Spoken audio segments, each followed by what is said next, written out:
this will be recorded, so this will be available on the web for all to see who's interested. I'm gonna start holding more of these symposiums. I'm thinking like maybe like once a month, possibly. The next one is going to be focusing on the journal, this year's journal. Of course, potentially a much wider array of people to be reading, since there's lots of people who are in the journal. So we'll see who comes for that. I haven't seen too many. I haven't seen too many yet at one of these, so let's hit that. Most of the readers who said they wanted to read are here. A great competition this year, a lot of entries, and congratulations to everyone who placed. And of course, if you're upset with how you placed, then maybe we have one of the judges, Evan Manzik, here, who you could yell at if you want. But of course, we had so many entries, and so honorable mention's a great thing. Without further ado, I think we should just get to it. The winner of the Friends of the Falun Gong Poetry Competition, Twila. Would you like to tell us a little about yourself, Twila? Where are you hailing from? Sure. And I've never done one of these, so I'm an interesting one to start out the tone. Sure, that's okay. Especially with such a sobering poem. I am from St. Paul, Minnesota, and I'm a registered nurse by training, and I run a health freedom organization. And I actually didn't plan to do a poem for this, and even though Evan had suggested it, but I thought, But then I started to think about the taking of the organs. And I thought, oh, actually, I could feel something I could do with that. So I decided I would actually submit it. And so, it was kind of an amazing thrill to get first. Okay, the title of this poem is Captured Souls. Seized by force, a mighty throng, the captured souls of the Falun Gong, intact for now, breathing still, only time is left to kill. Buyers vie for body parts, kidneys, livers, eyes, and hearts, from chopping block to bloody crate, execution with no escape. Stomping boots, clanging chains, white coats, scalpel, searing pain. A reservoir for body parts breathes his last as life departs. Snatched from home, not for a crime, selected for harvest, dead by design, exploitative, horrific, unmitigated wrong, who'll stop the killing of the Falun Gong? Thank you very much, Thank you. Twila. A harrowing poem, a very serious poem about a very serious matter. So don't listen to the New York Times when they tell you that it's not a big deal, because they're all liars and they put out hit pieces. Just to make a comment, I like the structure of your poem. You have kind of 4 quatrains, and each stanza really advances the narrative in a specific way about the like capture and then kind of commodification to the violence to the moral appeal at the end. So very well done, Twila. Thank you.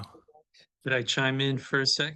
Oh yeah, so I was the judge for the Friends of Falun Gong competition too. So I thought this poem was exceptional. It has that feeling of that Macbeth, the toil, the double, toil and trouble. It's kind of really creepy. And that's really captures it well, because the organ harvesting is really disturbing when you start to learn about it, and that it's really happening in essentially a nation that we're trading partners with. So it's pretty interesting. Thank you, Twila. And you saved me from reading too, Twila. Thank you. Well, thank you so much. All right, so next we have Patricia Rogers Crozier, the first place winner of our... Hi, I'm here. Hello. Okay, so your winning poem, Libra. Why don't you tell us a little bit? Can you tell us a little bit about what inspired your poem?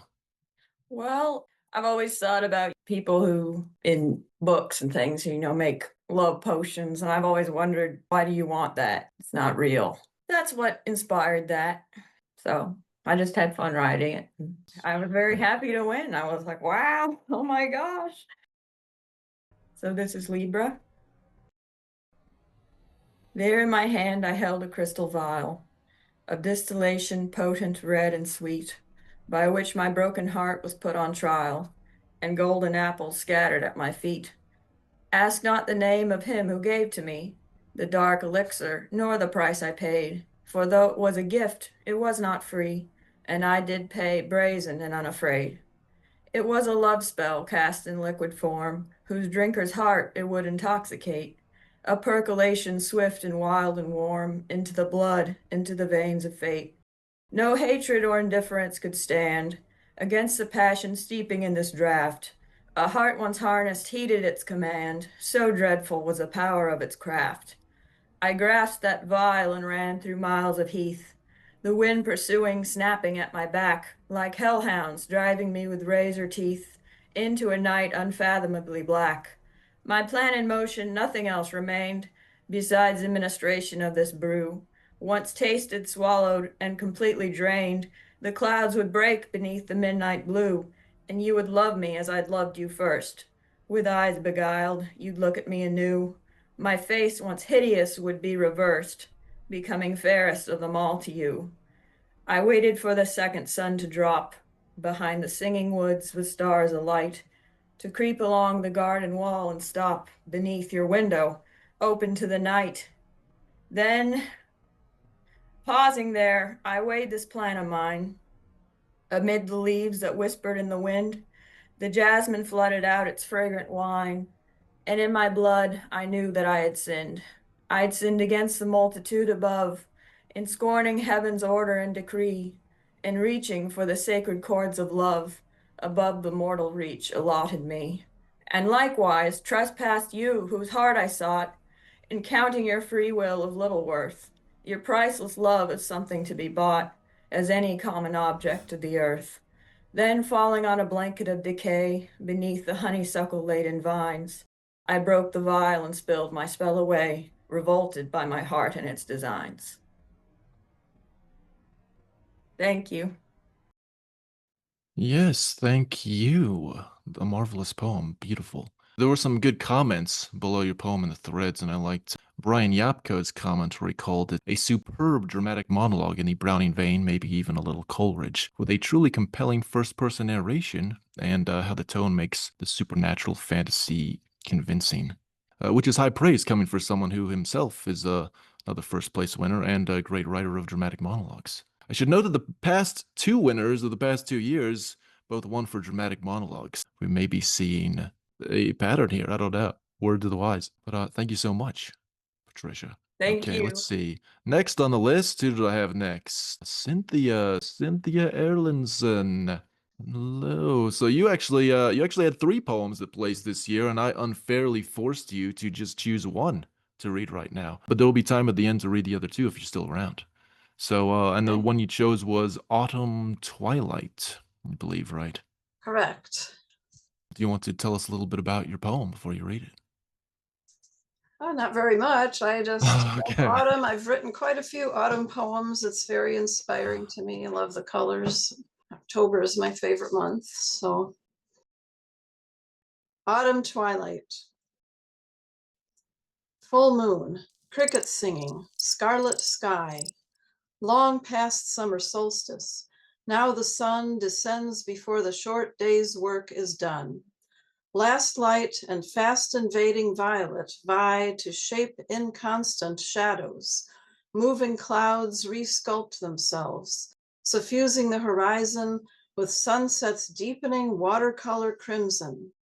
Together with the cricket choir, crowds of brittle oak leaves rattle, tambourines syncopating nightfall's music, where the eye no longer sees these shrouded scenes. Rhythms reverberating in the ear accentuate the season's cadence, echoes of timeless depths amid brief, shallow shadows. Thank you, Cynthia. Another lovely poem there. Among the comments, I like the comment by, Shamek Banerjee. I probably said that wrong. Sorry, Shamek. He said, "It is such a vivid expression of twilight. The sonnet proceeds step by step from the descent of the sun to crickets chirping and leaves rustling. And then the final couplet evokes a sense of mystery." So thank you very much, Cynthia. I should say I'm singling out the comments for 2 reasons. One, because it relieves me of the time and effort to observe what other people have already analyzed. And then 2, more importantly, it highlights how unique the SCP is, because it's really one of the only online journals where you can actually comment on poems, where there's a comments thread and has an open forum right there. There's a few others like Sparks of Calliope, but not very many. So in addition to helping people improve their skills and just providing powerful analyses, it creates a sense of community as well that I think that other journals just don't really have. And so again, thank you, Cynthia. Congratulations on your placement, and we'll be coming back to you later on. Now let's see, Martin Rizley. Is Martin here? Yes, right here. Martin, Yes. yes, there you are. Hello, thank you. Hello. Now, see, Martin, are you in Spain right now? You're hailing from Spain? That's right. Yes, I'm in Nice. Spain. It's now 7:18 here in the evening. Okay. You're a man after my own heart because you've written a very long poem here that is just shy of the line limit for the competition. It's a Frankie. narrative poem, and so that's what makes it a little longer. Yeah, Yes. I get it. I get it. So it's time for an epic narrative here with Martin. Well, let me just say, I wrote this back at Christmas time because I always get nostalgic toward the end of the year. And I got to thinking of my own ancestors who settled in the Oklahoma Panhandle. And so this poem is called The Settlers, and it's dedicated to my forefathers and all the intrepid men and women who settled the Oklahoma Panhandle.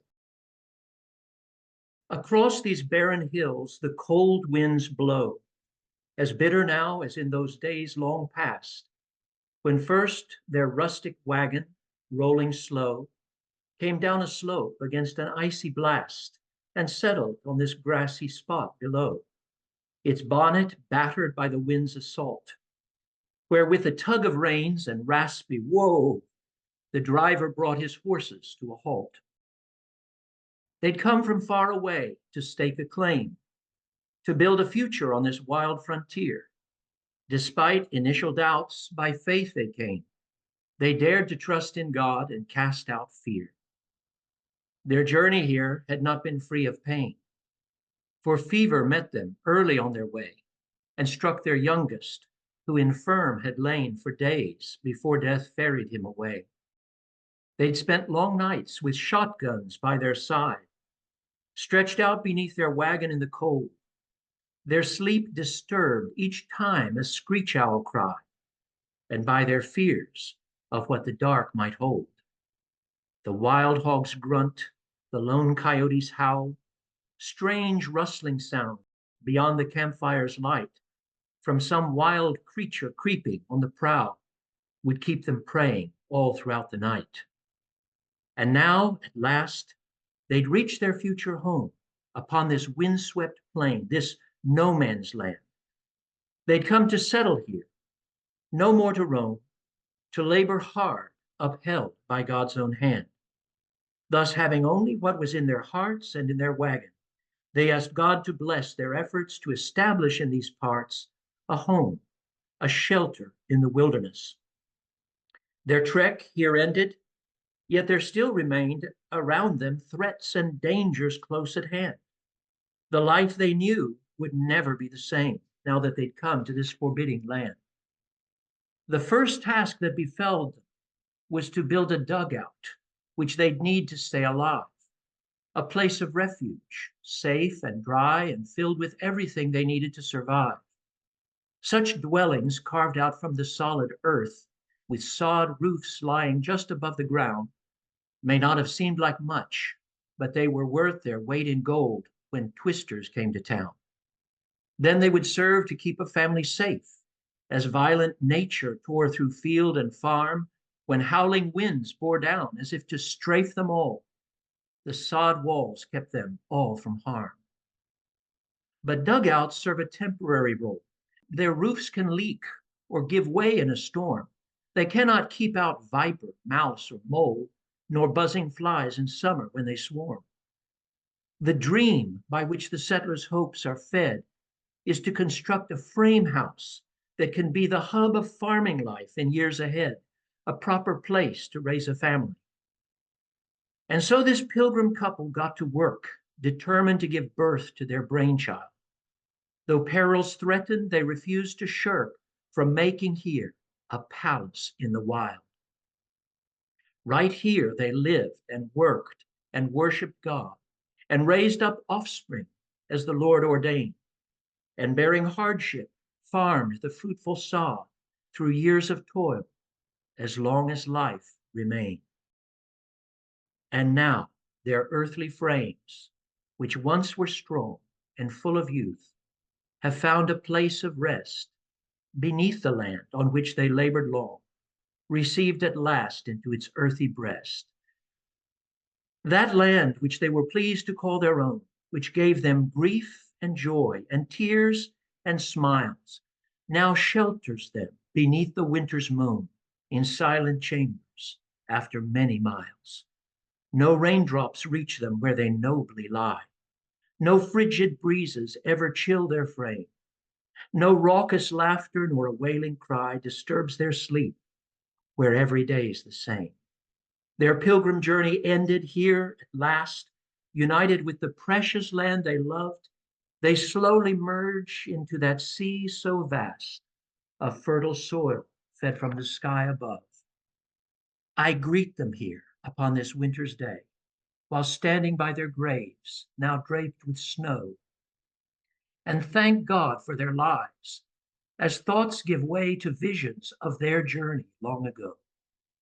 I look upon this land with grateful heart stretched out before me, which they used to know. And though in terms of time we stand apart, I feel their pilgrim's blood within me flow. Their spirit, like the fine wind-driven dust that blows across this landscape without end, blows through my soul and makes me feel I must share in their dream, their legacy extend. That legacy of faith and hope and love lives on in me by God's most gracious will. And when like them I sleep, may God above make his wind blow through future pilgrims still. Thank you. Thank you. A great tale of hardship. Thank you for telling that story. Let's see, among the comments, I see Roy Peterson had a good comment. A beautiful tribute to the great rhyme and rhythm. Tells a story of the undaunted will to establish a new life on previously unbroken wilderness and build for the future. Yeah, congratulations on your second place win, Martin. Perhaps next year will be your time. Let's see, who do I have next here? I have Mark Stone. Mark. I'm where right did he here. go? At the last SCP that I read a poem at, the poem was good, but my delivery was horrendous because I was looking down the whole time at the poem on the desk. And so I thought, I'll try something different. I actually have the poem up vertically right in front of me, and I lowered my chair about 3 inches. Try to make my eyes more level with it. So hopefully it'll come across better. Okay, it's called Wisdom and Sway. Life was tranquil and calm, not a care, not a qualm, in a town not too near you, but not far away. It was led by a mayor, a powerful player, a grandiose mayor with wisdom and sway. We'd always considered the sky to be blue. It seemed like a perfectly fine point of view. Then the mayor decreed, in a manner routine, according to science, the sky is now green. His council, like trumpets, all praised the decree. They knew the town's tabloid would surely agree. He said to the council, we must have compliance. We can't let the citizens challenge the science. He ordered all statues of blue sky adherents be toppled and chopped up, the scraps sold on clearance. He said the song Blue Skies would henceforth be spurned, the sheet music brought to the town square and burned. But claims of a blue sky continued to smolder. Objections to science became ever bolder. The obstinate mayor said, I'll shut them down. He built a huge canopy over the town. To ensure that the blue sky would never be seen, he painted the canopy's underside green. The doubters, he said, will be put to the test. Suspicions and rumors will be laid to rest. A glitch soon appeared in the canopy plan. The town didn't see that a blizzard began. It dumped half a foot on the township below. The canopy caved from the weight of the snow. The warmth of the wintertime sun reappeared. The townspeople shoveled. The streets were all cleared. They smirked when the mayor's approach went awry. Above them again was the gleaming blue sky. The council was silent, its fealty in doubt. The mayor was frantic, and so he cried out, "Where are my trumpets? Where is my science?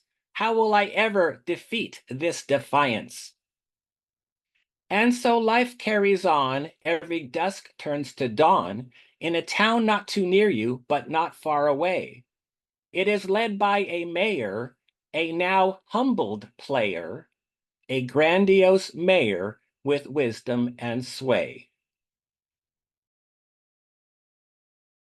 Thank you, Mark. You have a great penchant for humor in your verse. I appreciate that about you. Cynthia Erlandson's comments are like this. Your use of to get more technical here, your use of anapestic meter combined with couplets, except for the bookends of the first and last verse, were part of the perfect vehicle to convey that humor. Let's see. Next we have Twila again. Twila, you're a special person, Twila, because we're letting you read 2 poems here. You placed in 2 different competitions. This is Tick Tock Tick. I have a thing with time, and I'll never forget the guy who said that the most valuable thing you have in life is time. Unlike money, you could lose all your money and you could get back, you could end up to be a millionaire again or whatever, right? But you can't do it with time. Time, once the seconds have ticked away, they'll never come back. So it's this valuable thing. I just wrote this thing on time and it just developed on its own as I wrote. Actually, I wrote it always by like having my hand pound out the meter. And so I'm probably going to try to do that silently so y'all don't hear it, but it keeps it the way I think it should be read. So tick, tock, tick. Tick, tock, tick, tock silently beats an invisible clock. Night turns to day, day turns to night, following a metronome nowhere in sight. Tick, tock, tick, tock. 60 seconds make a minute, 60 minutes the hour limit. 24 hours beget a day, 7-day weeks just slip away. 52 weeks a year to make, 10 years go by, another decade. No way to stop and start again, no way to slow, no way to extend. Tick, tock, tick, tock. Every second the clock hands fly, morning, midday, noon, and night. Hands hit 12, midnight arrives, yesterday leaves with no goodbyes. Storms can't stop, nor wars unwind, fire's no match for the force of time, invisible, marking seasons and lives. Time is exposed by the sun and the tides. Tick, tock, tick, tock.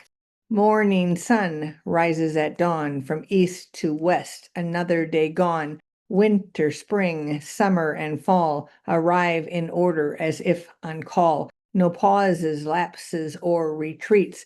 Time marches on, never missing a beat. From the start of time, a grand design. Age is rhythm and perfect rhyme. Tick, tock, tick, tock. In the hearts of men, eternity lies. No tears, no clocks, no goodbyes. Here for a time, a limited stay. Lord, teach us to number our days. Tick, tock, tick, tock, tick, tock, tick. Thank you. Yes, thank you, Twila. You can really hear the meter, and I appreciate that. I like C.B. Anderson. He just had a very brief comment yours that he said, "I've rarely read a more apocalyptic poem." Corey Jackson. Okay, so your poem, "My Soul is at Home in the Depths of the Ocean." Can you tell us a little bit about this? I think I wrote it around COVID, and there were a bunch of other poems about the soul that I wrote at the same time. So it seemed to be on my mind, and I liked the idea of traveling souls, that your soul can travel anywhere in the universe without a barrier of space or time. And I think this poem reflects that. Unlike our bodies, our souls can do so much more. It's called "My Soul is at Home in the Depths of the Ocean." My soul is at home in the depths of the ocean. My soul is at home in the cosmos above, always adventuring, seeking to grow, and wreathing my body in infinite love. My soul permeates every stone on our earth, every plant, every pod, every intricate cave. My soul permeates every star of our universe, each atom of galaxies beautifully made. My soul befriends others, my constant companions in bubbling joy of creational flair, at home in dimensions of endless proportions, traveling timelessly, yet ever here. Thank you, Corey. Brief but powerful poem. Thank you. See, I liked Margaret Coates's comments where she says it's a beautifully made poem, and under the gorgeous imagery lies the perception that human intellect, aka the power of the soul, is able to appreciate creation in a responsive manner, not possible for material creation itself. What a glorious outline of a particularly human potential. Mary Jane Myers, I know you're here because you were the first person on. We were chatting for a bit. You also had two placing poems. I also unfairly chose you to choose one of those to read right now, and then later we'll slot you to read the other one. But you chose Extinction. Could you tell us a little bit about this poem? Well, this is a narrative poem, but unlike Martin, I'm doing blank verse, which is a little bit more manageable than trying to rhyme. So it is a narrative, and it captures a lot of my interest in myth that really fascinates me. Extinction. For eons, fuchsia foxes roamed Thuringia. Medieval frescoes picture them, the same as modern foxes, but with fur a color we might deplore, a gaudy, shocking pink. 8 centuries ago, they disappeared. The Foxelungenlied in Old High German chronicles how they vanished so abruptly. Male foxes hunted in the lowland fens, as had their vulpine Hermundary forebears, killing for food and torturing for sport. Such cruelty horrified their vixen mates, who fled upland into the mountain forests. This vixen sisterhood took rigid vows, virginity, obedience, and prayer. Their diet strictly vegetarian. They nibbled fern fronds, sipped clear brooklet water, sleeping in caverns lined with mauvey moss. Midsummer Eve, wood fairies danced with them. They built an Athenaeum pledged to learning, soon mastered alchemy, Shan Sondur, translated ancient Greek philosophers, conducted academic disputations. In their scriptorium, they copied texts in Gothic script, adorned with gold leaf borders. Their prioress, Frida, won a healer's fame. Her distillate of foxglove, feverfew, and fenugreek assuaged all lethal fevers. Sly Asmodeus meddled in their lives. Often a Tod would sniff out, stalk a vixen, then mount her, tie her in a brutal lock. These ravish celibates quaffed Frida's potion of foxbane feverwort, aborting any embryo foxlings planted in their wombs. Bright, bloody, viscid fetal clots oozed out, begrimed their spotless beds with carmine stains, leaving behind a faint cadaver odor. Soon all their eyrie stank of rancid rot. In consequence, within one generation, they all died out. Heartbreaking truth, this legend. A single vixen manuscript survives, stored in a musty Klosterbibliothek. Midnight, midsummer's eve, white moonbeams slant through Gothic oriel windows, bathe in light the empty reading room enlaced with cobwebs. Thank you, Mary Jane. There's some really vivid lines there, the bright, bloody, viscous. And then I liked Joseph Salemi's comments about how it's a tour de force of fictive mimesis, and he notes that it seems to be an allegory of modern sexual relations. Can you confirm that, Mary? Would you say that that's true? I don't think I meant it quite that strongly, but perhaps it is one of my preoccupations. You know, I think we all think about the current situation between the sexes. And also, of course, I worry about the effects of abortion and of not having children. Well, thank you very much, Mary, and we will be returning to you later for your third place poem at the end. See, Rohini. Yes, I'm Rohini. here. Yes. Yes, hello. Hello. So your poem, Ephemeral, can you tell us a little bit about this?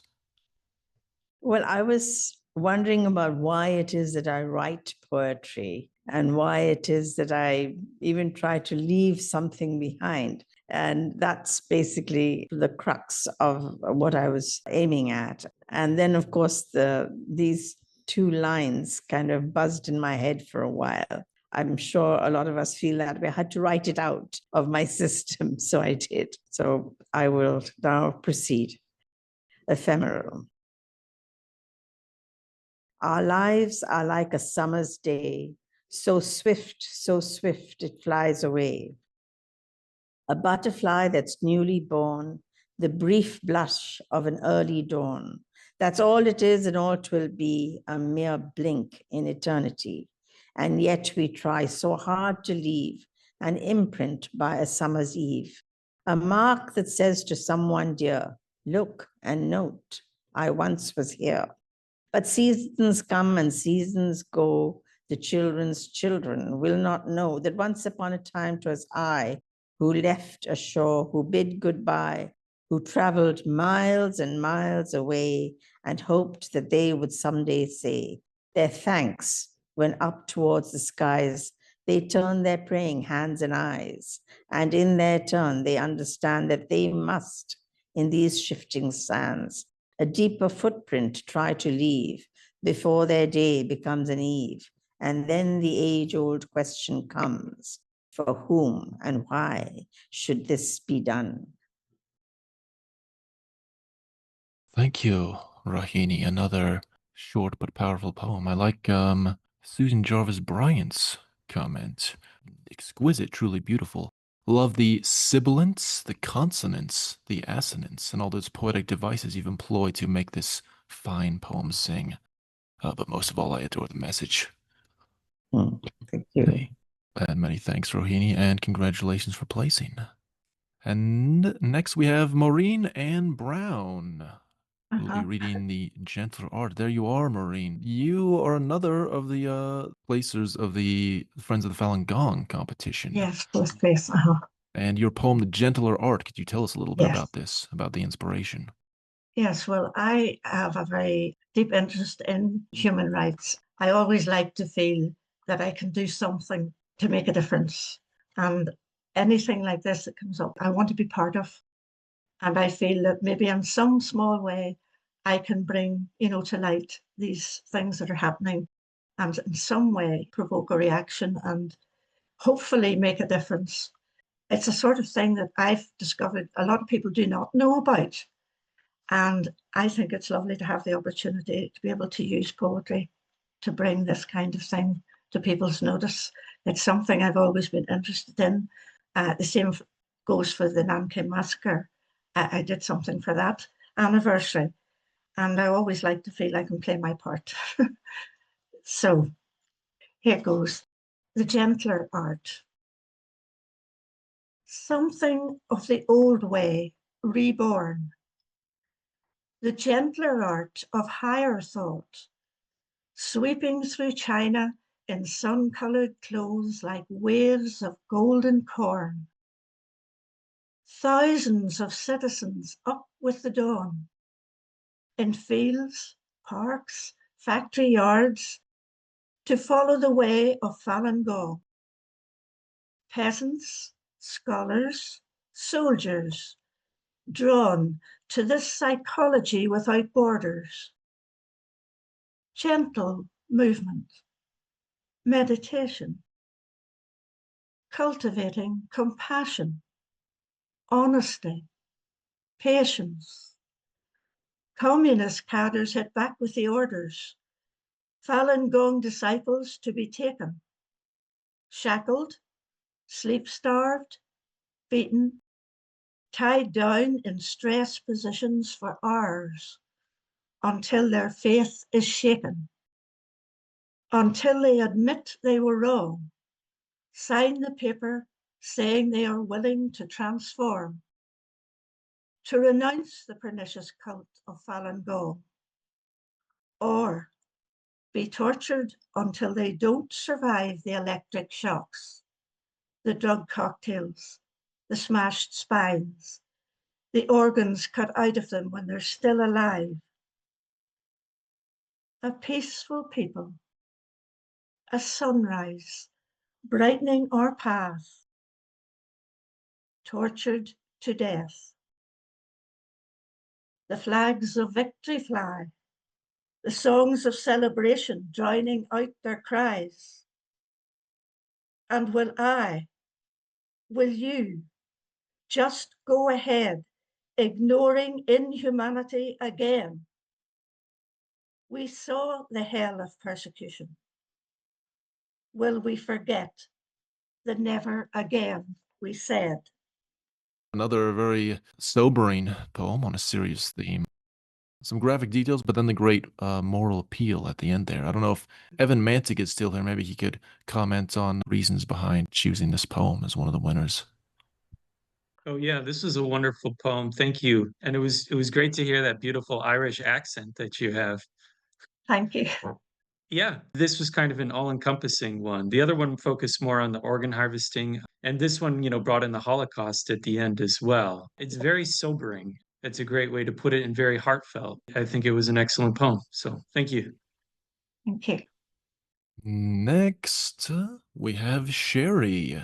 It's hard to follow up with a poem about dogs in Yes. face of so much inhumanity in the world right now.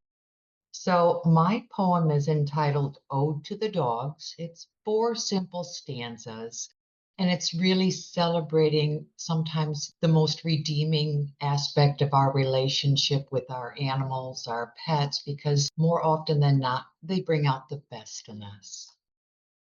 Ode to the Dogs. Puppy to playmate, they bring us much joy, whether sleeping or hunting for favorite toys. Mischief abounds while they teethe and make noise as we patiently groom their behavioral ploys. Rapid maturity 7 to 1 amidst training and gaining of loyalty won. With sincere admiration and mutual fun, the bond has been sealed and cannot be undone.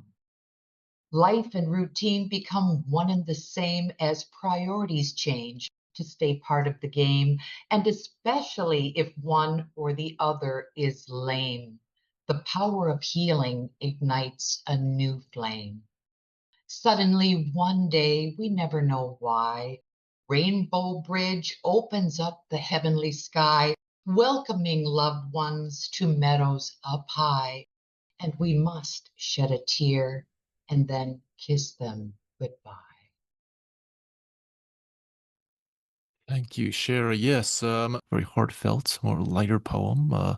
Really chart the emotional arc of the human-canine bond there. Themes, companionship and loyalty, time, healing, grief and acceptance. So you kind of cover all the bases there, yes. Thank you very much for that, Shari. Thanks for being here. Next, we have Kensley Greene reading Sanderling, except actually that's me. I'm supposed to read it because Kensley had to contact me at the last minute and said that she couldn't attend. Sanderling. What saffron stylus could but trace the rusty scallop of the dancing wing? What sculptor's chisel sharpened to the quick could cleave the charcoal pencil of the beak that stitches grievance in the frigid spume, 1,000 flashing furrows every yard? In greed it snouts along the sandbar's edge, the dozen snails asleep within the tide, the lugworm's bristled breath beneath the mud, the sand crab's skirts atop the shining dune. They roar and bubble in their glue-green pools. They crimp the sea oats stiff with creaking feet. What oil and brush could gloss those salt-stiff knees? Those sprinting bantam feet What lacquer sheen! No inkwell spilled could stain that shimmering eye, but, bristling at a glance along the bank, the pointed wing rears from the painted back and flips into the dark without a squeal. I really liked Joseph Salemi did a really good analysis of this poem at Threads. It has 18 lines. The text contains about 20 adjectives, and this kind of one-to-one ratio, he has a comment about the modernist composers of verse, how they hate adjectives on principle and actively discourage their use, and how Kensley's really not afraid of language with adjectival uses and the lavish palette here. It's an excellent poem. And we wish Kensley would have read it instead, but you have me. So, next we have Susan Norvill. Hi, hello. Hello, Susan. Now, your poem was Snow Sonnet. Can you tell us a little bit about this? That's right. I guess it's a time of, innocence and beauty, and everything seems magical when there is snow, across the land. And I also wanted to look at the spiritual side because it really is unbelievable when you have snow in England. In fact, it's completely different at the moment because it's boiling hot here, which is really quite rare. The poem I've written is called Snow Sonnet. Where silent flakes of whiteness fill the air, and cutting winds of winter come to rule, the bitter storm of New Year strips all bare, with iciness at once perfect and cruel. We drift into an otherworldly realm where spectral pallor shrouds the sleeping earth. Such beauty threatens quite to overwhelm, precursor of renaissance and rebirth. This ghostly splendor spirits life away as in communion with those laid to rest, and we must ponder the remorseful day when human loss is crying to be blessed. Immerse yourself in the phantasmal light which yields too soon to all-consuming night. Thank you. Thank you, Susan. I liked Claire Law's comment. This is haunting and captures so well that cold, eerie feeling that winter can have. That snow light is deceptive, and particularly during the shortest, darkest days of the year. And we finally come to Michael Pietrack. My friend Michael Pietrack. How are you, sir? Where are you? I'm here. There you are. It's so nice to be here with everyone. I'm such big fans of most of you. Some I'm only learning about now. I wish Susan could read all my poems. They would sound a lot better. And I just want to thank Evan and Andrew for all you guys are doing with the SCP to really take it to the next level. It's not lost on any of us, Andrew, especially the work that you're doing in the public domain. It's benefiting us all. And of course, Evan, all the stuff you do behind the scenes, I can't even imagine. So I'm big fans of most of you, so this is kind of nerve-wracking. But the poem, The Loons of Colby Lake, came about when I was up in the Adirondacks. My wife's family has a little cabin up there. In the cabin next to ours is Aunt Pat, who's like 97.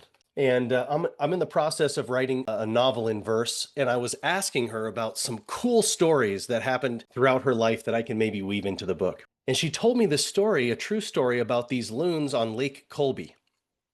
And that inspired this. I had to change it to Colby Lake to fit the meter. So if you would allow me that. And it goes like this. As thawing white gave way to budding green, 2 loons upon the lake would mark the spring. And they would build their nest, then teach their young how life was lived and how a song was sung. The male was velvet black, of flawless dye, with spotted wings like a star-scattered sky. Those burning eyes above his dagger beak could stare away a hawk with just a peek. The female wore a polka-dotted shawl and diamond choker fitting for a ball. Although she bore the splendor of a queen, the babies on her back were hers to preen. Once chicks were nested safe and fast asleep, the love-struck loons would slip out to the deep, where moonlight streaked the inky water white, and they'd entwine their necks each summer night. When starry leaves would rouge with autumn's rust, we knew the loons would soon be leaving us, to disappear beyond the southern sky, as gust caused golden hands to wave goodbye. Come spring, the pair of loons would reappear, to yodel on the lake year after year, until their rearing days were gone and gray, and moonlit waters seemed too far away. We heard the gunshots out at Colby Lake, and found the lifeless loon there in the wake, the male. His love looked on in disbelief, as crimson eyes began to bleed of grief. That summer night, there was a single loon, on silver waters wailing at the moon. Come fall, no winds would whisk her on her way. Despite the shedding trees, she chose to stay. Through her first snow, she shivered all alone. And when the ice encased her watery home, she pecked until some ice began to break, then plunged and swam and swam and swam into the lake. Thank you very much, Michael. If I were the sort of person who cried at things, if I wasn't just a rigid stoic jerk, then I would cry for that. But I hope other people cried when they read your poem. I like You are a stoic kid. That's true. I like Barton Rizley's comment there. The particularly beautiful, the image of the two love-struck loons slipping out to the deep and entwining their necks each summer night by the light of the moon. Great lines there. Some great verbiage. Very moving. So that was poem. true. That was a true story. Someone shot a loon for no reason in the lake. Yeah, it's sad. Come on. Come on, people. Yeah. Now, Peter Lillios was also a second place winner with Michael Pietrack, but he could not be here. So Michael Pietrack has offered to read his poem for him. And I should say that Michael, Peter, and I, we all have a LinkedIn thread where we chat and have a little cabal and plot against people. But he's still there, Michael. I'm here. I'm here. Okay, there you are. So I would ask you what the inspiration for this poem was, but you don't know that because you didn't write the poem. But thanks for offering to read. Very happy to. And if you guys don't know Peter Lillios, he is an amazingly talented poet. He not only writes in English, but he also writes poetry in German. He's an accountant. So one part of the brain, a poet, another part of the brain, language. He's a bodybuilder. I mean, this guy is so well-rounded, and his use of the English language is just so wonderful. So it's a privilege to read it. He's a friend. The poem is called None for All, and I don't think the inspiration really is hidden in this poem. So let's read it. None for All. Backbones wilt and waistlines grow. Brightness dims as diodes glow. It's history's course, a simple fact, declared with pride or else with tact. Vigor falters, wits regress, the perspicacious acquiesce. It's civilized, it's preordained, this kingdom of the addle-brained. Rhyme is dead, and reason too. They're obsolete, passé, taboo. Let's ring it in, let's overdose. An empire of the comatose. Hollow heads are held on high. Degrees and honors multiply. To crown this nation's loudest shill, the educated imbecile. We've righted wrongs, we've collared hate. We've mastered how to regulate, to arbitrate, to medicate. And failing that, incarcerate. Our cures are many, ailments too. For each we fix, 3 more accrue. And if this tally's got you down, we've just the pill to flip that frown. We wear our virtues on our sleeves, like knights of old bore bracers, greaves, since all that's left of battle whoops are shrieks of righteous nincompoops. Our future's bright, our creed brand new, unknown to mankind hitherto. It's none for all and all for none. This expert led in nitwit run, Republic of the Simpleton. He's awesome, isn't he? Yeah, that's a hilarious poem. I just love it. I love what a satirist there. So many great lines. Kingdom of the addle-brained, educated imbecile. This guy is so talented. I'm He so really proud is. to read that. Yeah. So we're sorry you couldn't be here, but thanks, Michael. You're a great reader. Now, I think we've been through everybody except for Geoffrey, who seems to still be having technical difficulties. No, I'm here oh, now. there you are. It's just Okay. you're not going to be able to see my face. But this poem, I live in Mexico most of the year, so this is sort of loosely based on my experiences. Mexican Sestina. Perhaps I left because I got too bored and no one could put sense in my thick head or talk me out of trekking to the beach by reading news clips of prolific death by drug cartels or government. Not one could change my plans to move to Mexico. I drove from coast to coast in Mexico. Jalapa was okay, but Tepic bored me. So did Puebla. Then I found the one. Zihuatanejo got into my head. I hadn't heard of any rampant death, and it had several miles of sandy beach. But there were crocodiles on the beach sometimes, and everyone in Mexico had watched the evening news about the death of this Canadian man whose spine was bored through by a croc's sharp teeth but left his head to bob around. I was the only one on April 4th, 2021, I guess, who hadn't heard it. Yet the beach was fun.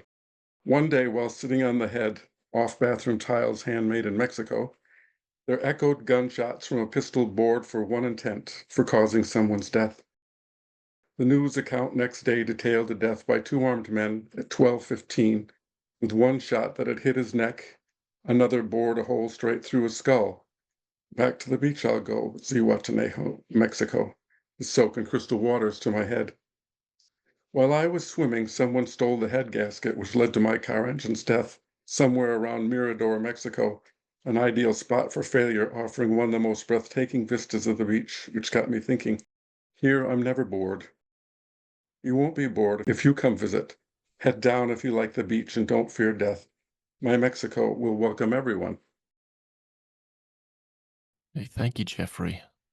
Oh, Thank thanks you. a lot. This is what I look like, but I'm just like, sorry I missed everybody's readings. Almost everybody, I'm sorry. About your poem, it's the Sestina form is it's a tight form. It's kind of difficult to pull off well, but you do it. And I appreciate the dark humor and the reflections on the absurdity of modern travel and the contrast between the beautiful setting and the horrific events. It's well done. So I think with that, we have been through everyone who's already read, but then we also have, if Mary Jane Myers is still here, then she could read her third place-winning poem, I'm here. The Knight of Monticello, as I appreciate your subject matter because I myself have written about Thomas Jefferson, and so he's a great subject. Founding Fathers, great subject, inexhaustible subject for poetry, among many other things. Can you tell us a little bit about this? What inspired you? I visited Monticello with some friends, and I'm always very curious about libraries. So as the tour guide was droning on and on, I slipped into the room next door and I was looking over the books. Now, they're not the originals, but scholars have tried to put together a probable library that he had. And I noticed that Don Quixote was on the shelf. And in researching this, I realized that Jefferson actually knew, well, he taught himself Spanish, so he could read it in the original. And then he insisted that his children read Cervantes as well. The poem is called The Knight of Monticello. Everywhere and always Jefferson read. His library stocked a sage's daily bread. 4 volumes, leather-bound, well-thumbed, perused. Don Quixote, his most peculiar muse. He understood as written Spanish words. No episodes obscured, no meanings blurred. Delighting in that night's befuddled thoughts, he seemed to mold his own audacious plots after Mancha's whimsical ideals.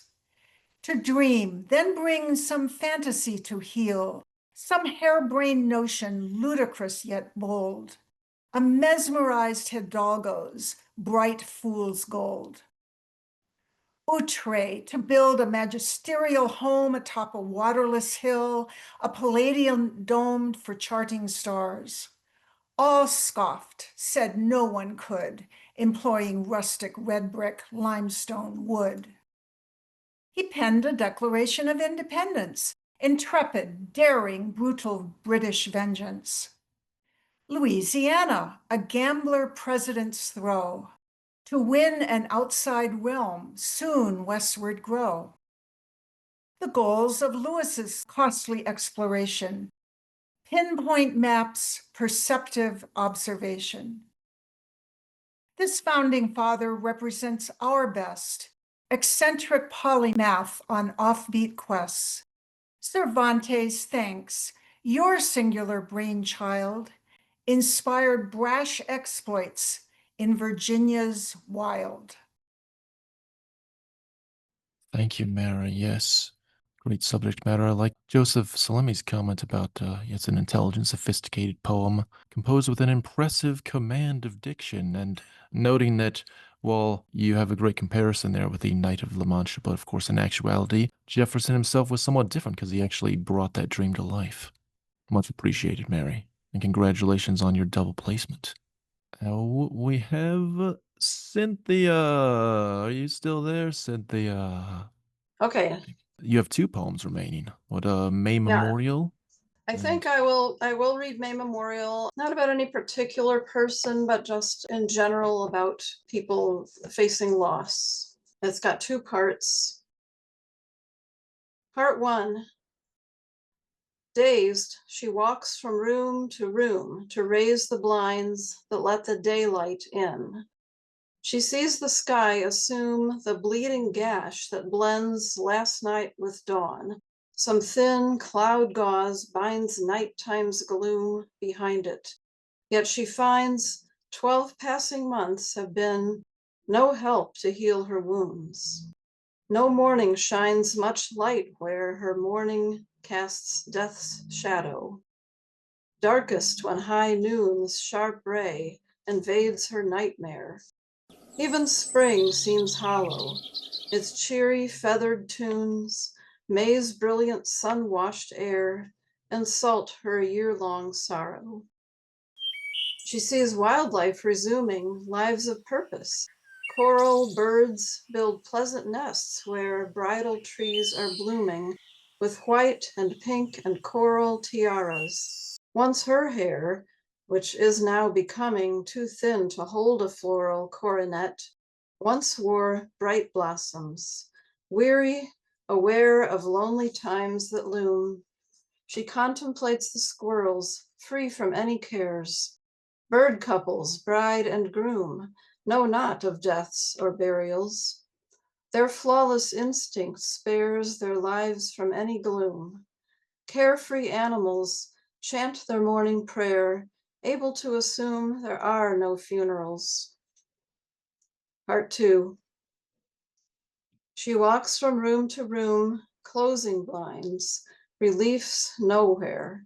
Night falls stark, silence echoes doom.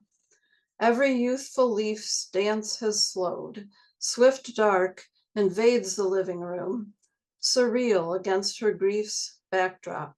The last blinds click to veil one final window. On her drama of lost love, day's closing curtains drawn, evoking every shadow of all the people who've left her here alone. Thank you, Cynthia. A very moving poem. And in contrast to your previous one, Autumn Twilight, a bit of a downer, which is not a criticism, but if you want to read the 3 cascading ones, I could, when I edit these, I can put like the poem up on the screen for everybody, so that might make it easier to watch. Then I should probably say, go ahead before I read and just look at the last word of each line and it makes a sentence and see if you recognize the reference. There's maybe an Ozymandias reference there. Yes. Chile. Yes, definitely. Someone else noted, I think it was maybe Yeats too. Yes, the rough And- beast. And Yes. potentially others that have been missed. No, those are the only ones I know about. 3 cascading endings on fallen civilizations. Part 1. Everywhere the sands are endless. Look, a joke is made of all my glory. On stone, once sculpted in my image, my high authority, my grandest works, marks, have vanished. On my visage ye see my ancient sneer. I who was mighty, society has mocked, forgotten, and sand buries my success in time's despair. 2. Nightmare, this colossal ruin, what but wreck remains? Just one pitiless, rough, shuffling brute bulldozing bricks, a beast obsessed with endless demolition. Its ruts make paths through desert sands. Each hour, fewer shapes remain. What doom has come? Combing through time's remnants, plowing round groundless civilizations, the monsters at that task a second time. Is it the last? Part 3. Vast, passionate force, intensely moving toward the ignored, the unheard, merging of the lone bone and flesh center holder and manned lion, bringing revelation. Level gravel, crumbled long ago to sands, expands across vexed centuries that stretch, touching history's horizons far star, where human progress fades away. Oh, that was deep, Cynthia. That was very deep. Thank you for putting it up there. Is it possible to ask for an explanation? Do you know the poem Ozymandias by Percy Bysshe Shelley? No. It's a great poem about fallen civilizations. In part 1, the last word of every line says, "Look on my works, ye mighty, and despair," which is one of the lines in that poem. Part 2, "What rough beast, its hour come round at last," is a poem by Yeats entitled "The Second Coming," I believe. And then part 3, "The lone and level sands stretch far away," goes back to Ozymandias again. So I would add that Ozymandias is one of the names for Ramses, right? The pharaoh, Ramses II. Is that? I think that's the. Yeah, you're I think that's probably correct. right. And so it's like a traveler from an antique land comes along, or actually the narrative is kind of nested because it's like that's about a guy who met a traveler from an antique land who saw the crumbling statue of Ramses II. So he's reflecting on how ephemeral things are. And at the end, it says, "The lone and level sands stretch far away." On the plaque was on the statue, it says, "Look on my works, ye mighty, and despair," and there's nothing but sand for miles around. Mm-hmm. So I like how you build on that theme. Yes, the ephemerality of things. Thanks everybody for showing up. I'm going to try to do more of these because it's just nice to see people's faces. I mean, it's great to have the threads online and it's great to see the comments, but you don't really get to know people and who they are just by reading people's comments on things and their analyses or their opinions on stuff. So it's nice to put the words to faces here and, helps generate this community and keep it going. So much thanks to everybody for coming. Thank you, Andrew. Thank Yes, you. thank you, Thanks, everyone. ABB. Thank you. And I Thank hope to you. see you back. Thank you. Thank Next you very time. much. You're That was very, very enjoyable. Wonderful. Thank you. Loved your Yes. poems. Thanks, guys. Thank you. Really Thank enjoyed it. You. Thank you. Have a nice day, everybody. Yeah. Bye. Bye. Bye.